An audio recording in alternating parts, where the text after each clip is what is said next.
การหลังจากวัคซีนคือยานอน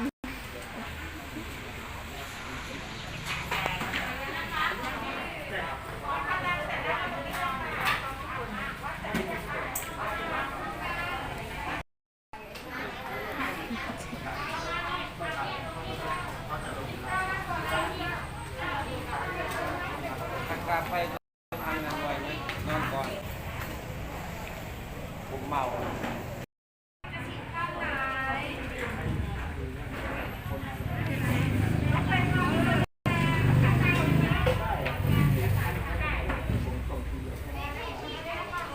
โน่เห็นแล้วนะ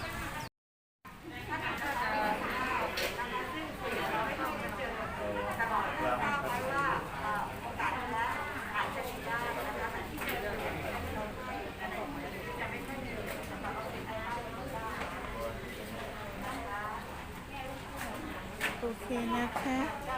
โอเคไหมคะ โอเคค่ะ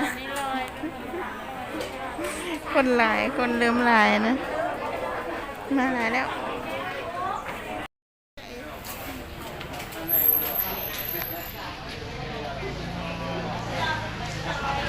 เดี๋ยวกันเนาะ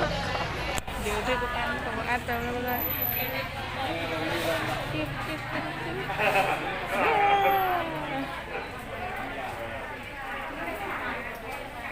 คนกลายยังได้กันเนาะเบิ่งเบิ่งทันโก้ของมิก้าเบิ่งหน้าค่ะ